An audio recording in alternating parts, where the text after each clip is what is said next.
Saat ini saya berdiri di wilayah Palestina, sementara di seberang sana sudah merupakan pemukiman Yahudi. Sejak tahun 2004, pemerintah Israel membangun dinding pembatas, bisa dilihat dari sini. Dinding putih itu melingkar sekitar 300 km mengelilingi wilayah Palestina.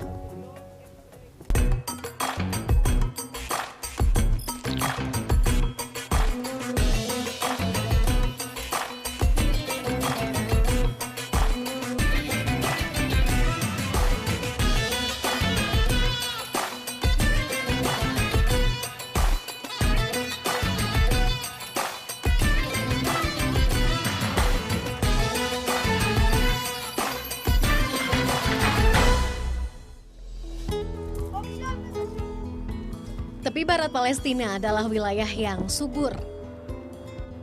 Meski suhu udara di awal tahun tak pernah lebih dari 15 derajat Celcius, aneka tanaman tetap tumbuh dan hasilkan buah terbaik di musim ini. Selain itu, di antara rumitnya situasi politik, kerukunan antar warganya relatif terjaga. Namun tahun 2000 menjadi titik mangsa yang mengubah wajah tepi barat hingga kini.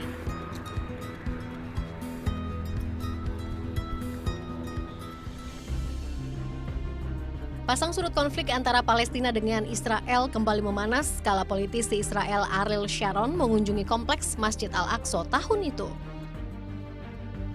Kunjungannya menyulut protes karena dianggap melanggar perjanjian yang memastikan hanya umat Islam saja yang boleh masuk ke kompleks Haram Asy-Syarif.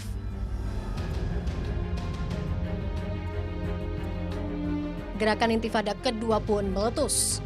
Namun Israel menanggapi gerakan ini justru dengan membangun tembok pembatas sejauh ratusan kilometer, memisahkan antara wilayah Palestina dengan Israel. Berdalih melindungi diri dari konflik, tembok pembatas justru membuat kehidupan di tepi barat semakin rumit. Hal ini juga saya rasakan sebagai pelancong. Berjalan menuju ibu kota Palestina Ramallah, dari Yerusalem, mobil yang saya tumpangi harus beberapa kali berjalan lambat karena melewati checkpoint. Sang pengemudi juga harus memiliki 2 kartu identitas agar bisa menemani saya keluar masuk beberapa wilayah di tepi barat, yakni di Palestina dan Israel. Bahkan beberapa warga Palestina juga memiliki paspor Yordania agar bisa lebih mudah bepergian ke luar negeri. Because our family, all of them, they have, because Ramallah, ibu kota Palestina ini masih menjadi ladang pengharapan warga yang hendak menjemput rezeki. Dan di kota ini hanya kartu identitas Palestina saja yang berlaku. Suasana di Ramallah nampak lebih ramah. Polisi Palestina pun bersikap santai kepada para pelancong. Tujuan saya adalah bertemu seorang pengusaha perempuan Palestina yang sukses berbisnis di bidang kontraktor. Bukan hanya itu, bulan Maret 2016 ia didapuk jadi konsuler kehormatan Indonesia untuk Palestina. Belum ada kantor resmi untuk kantor konsul kehormatan. Masih jadi satu dengan kantor kontraktor milik Maha. Yang membuatnya jadi berbeda adalah foto presiden serta wakil presiden Indonesia, serta bendera Indonesia yang terpajang apik di ruang kerja perempuan pebisnis ini. Meski sebagai pengusaha dan konsuler kehormatan ia mendapatkan berbagai kemudahan, namun Maha tetap merasakan beratnya hidup yang terkungkung tembok pembatas. It's not easy in Palestine. It's not easy for a woman to run a business all over the world, actually. Inside, outside Ramallah, it's inside or outside West Bank, inside, outside Gaza, and to go to Israel, you must have either Jerusalem or Israeli ID, or you must have a permission, special permission to allow you to enter Israel. Peran sebagai konsuler kehormatan Indonesia untuk Palestina dirasa cukup menantang. Karena hingga kini pihak Israel masih enggan mengakui keberadaan wakil Indonesia untuk Palestina. Namun di luar semua itu, Maha sangat optimistis masa depan Israel dan Palestina akan semakin membaik. Perempuan yang juga menjabat sebagai Ketua Asosiasi Pengusaha Wanita Palestina ini bersemangat membawa saya ke sebuah pusat workshop bisnis kecantikan.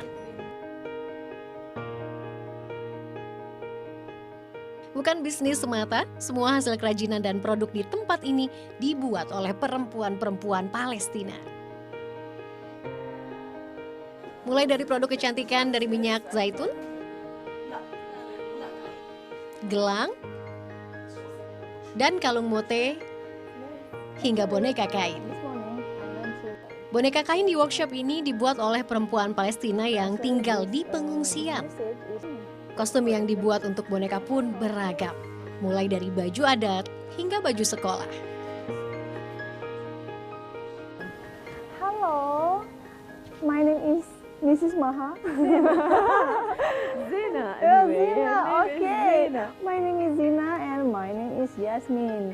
Jadi boneka-boneka ini khusus dibuat oleh para perempuan kuat di Gaza dan juga di tepi barat, yaitu di wilayah Palestina. Dan khusus dari baju ini adalah baju seragam bagi para perempuan yang bersekolah di sekolah PBB. Selain boneka, kain dan tas tenun khas Palestina juga jadi andalan di tempat ini. Doa Wadi adalah rekan pengusaha Abu Shushe sekaligus penggagas bisnis sosial ini. We help women, especially in the marginalized areas like the suburbs, like the villages, like the camps, women in camps. For example, we have women in Ramallah that they work with more than 300 women in villages and camps that they sew this beautiful embroidery around us. Usaha yang dijalankan Doa Wadi dengan cepat meraih simpatik. Para pengusaha wanita di Palestina pun tertarik bergabung demi membantu sesama. Tak ada perbedaan. Semua perempuan Palestina boleh bergabung dalam usaha yang mereka kelola. Actually, here in Palestine, we are all one. It's not only for Muslim, of course, it's for all women. We have many Christian families in Palestine that we serve women regardless to their religion here in Palestine.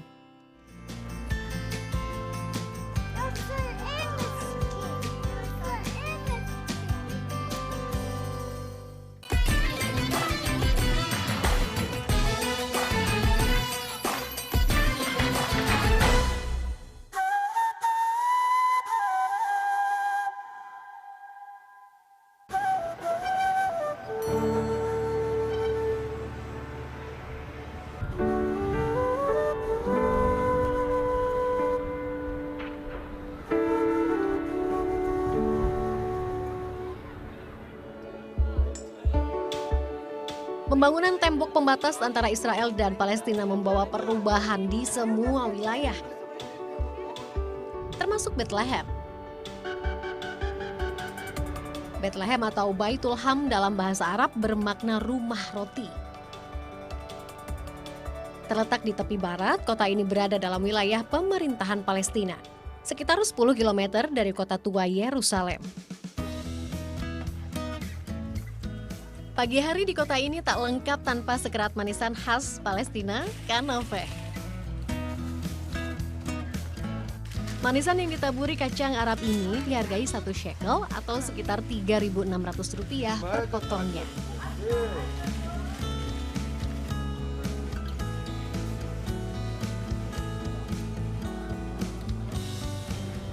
Dihuni 25 ribuan penduduk, kota yang terkenal sebagai tempat kelahiran Nabi Isa ini awalnya mayoritas dihuni warga Kristen Palestina.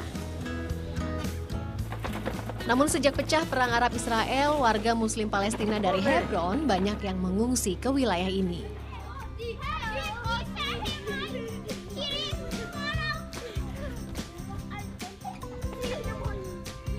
Salah satu kamp pengungsian terbesar yang berdiri adalah kamp Muhayyab. Saya menyusuri kamp yang dihuni 14 ribuan pengungsi dari 3 generasi ini. Mencari tuan rumah yang bersedia berbagi cerita, beruntung saya bertemu anak-anak kecil manis yang mau menyapa dan berbagi gulali.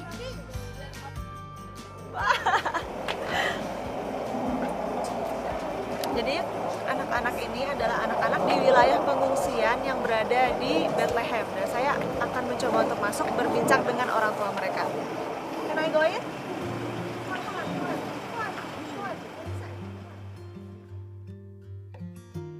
Keluarga Abdul Salam adalah generasi kedua dari pengungsi yang berasal dari Hebron.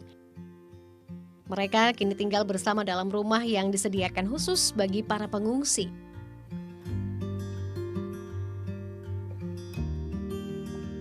Namun mereka harus menanggung beban pembayaran listrik dan air yang harganya begitu tinggi. Hingga jutaan rupiah per bulannya.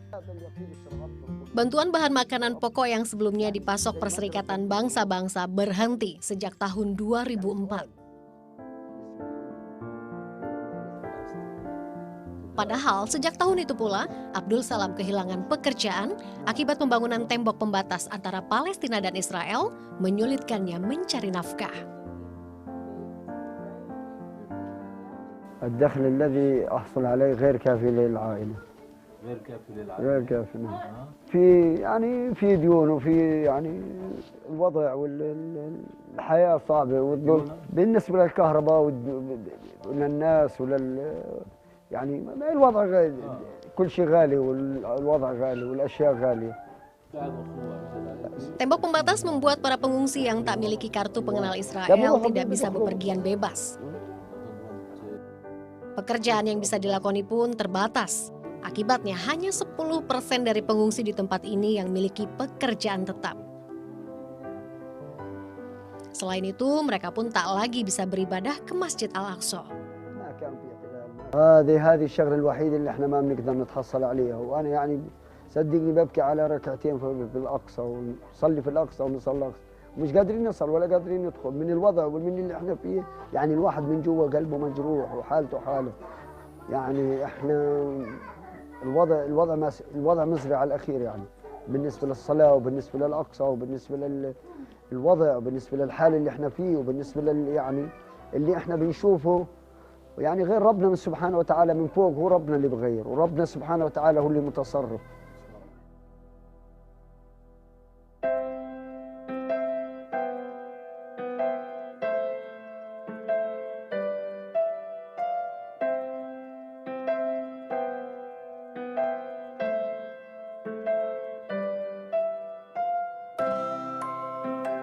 Situasi yang serba sulit menjadi ritme rutin warga Palestina. Namun menyerah tidak ada dalam kamus mereka. Saya pun berusaha menyusuri jejak perlawanan warga tepi barat di balik tembok pembatas. Arah mobil pun menuju Hebron. Kota asal para pengungsi sekaligus titik pusat resistensi warga Palestina terhadap pendudukan.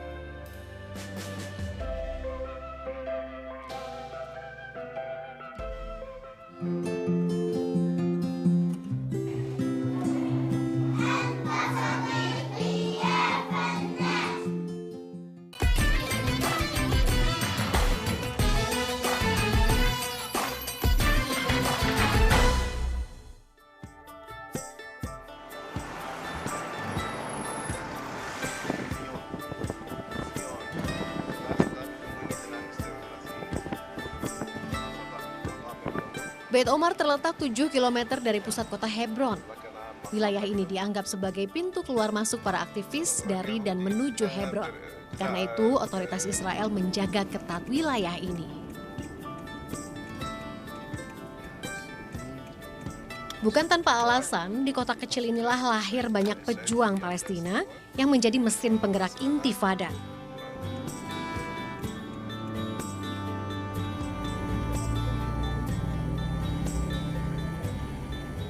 Saya menuju rumah seorang aktivis yang memimpin warganya menentang perluasan wilayah Israel.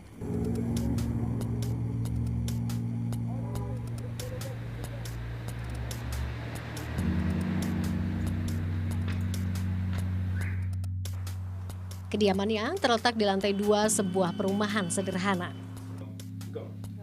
Bersama seorang jurnalis lokal, Nasri Sabarnah menyambut saya di ruang tamunya yang penuh plakat penghargaan dari berbagai negara. Di salah satu figuran terpajang fotonya tengah bersalaman dengan almarhum Yasser Arafat, salah satu pemimpin PLO. Ia menceritakan kisahnya yang berkali-kali dipenjara sejak berumur 15 tahun. Penyebabnya sederhana, karena ia berusaha mempertahankan tanah kelahirannya dari upaya perluasan wilayah oleh Israel. Di penjara, segala perlakuan tidak manusiawi dialami, bahkan hingga ia kehilangan semua giginya.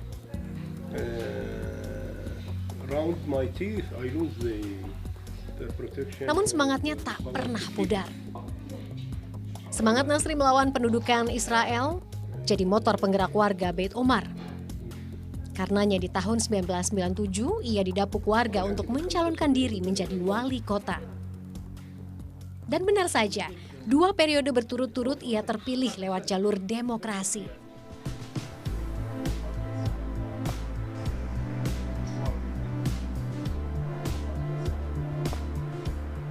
Salah satu fokus Nasri selama menjabat adalah kesejahteraan dan pendidikan rakyat. Karena baginya, pendidikan adalah senjata terbaik melawan ketidakadilan. Karenanya, meski kini tak lagi menjabat sebagai wali kota, ia tetap memberi perhatian pada pendidikan kaum duafa dan anak yatim di Beit Omar. Assalamualaikum.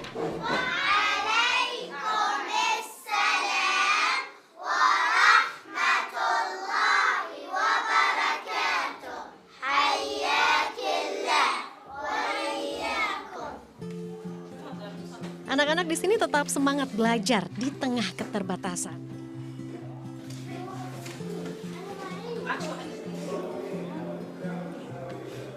Tak jarang mereka harus berjuang melawan dingin di dalam kelas karena tak bisa menyalakan banyak pemanas akibat listrik yang masih menunggak.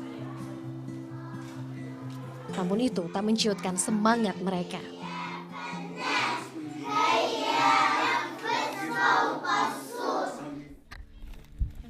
Beit Omar is part of sea.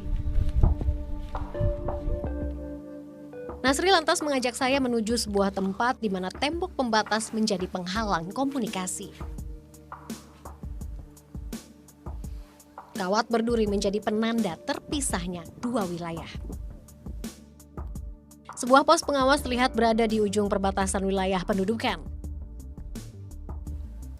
Mobil polisi juga terlihat mondar-mandir mengawasi perbatasan.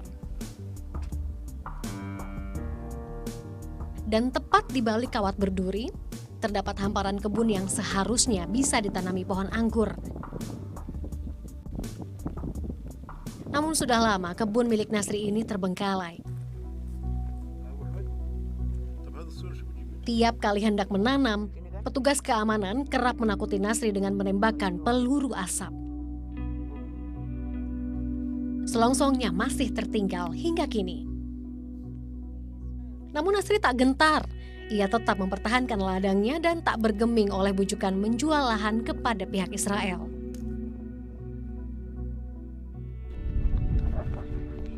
Perjuangan Nasri Sabarnah bukanlah didasari kebencian. Baginya mempertahankan tanah air adalah sebagian dari iman.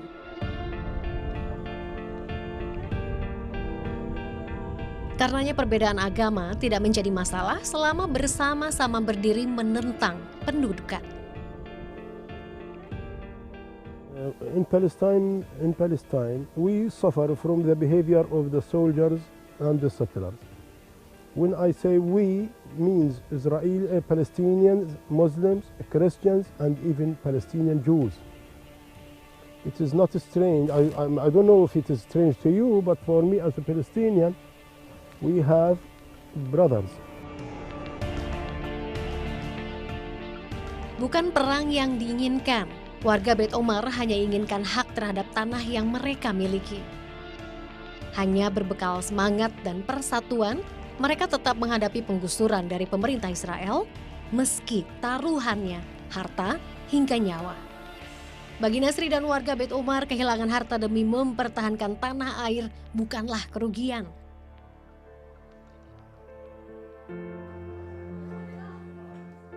Seperti yang termaktub dalam Quran Surat At-Taubah ayat 41. Berangkatlah kamu baik dalam keadaan merasa ringan maupun berat. Dan berjihadlah kamu dengan harta dan dirimu di jalan Allah. Yang demikian itu adalah lebih baik bagimu jika kamu mengetahui.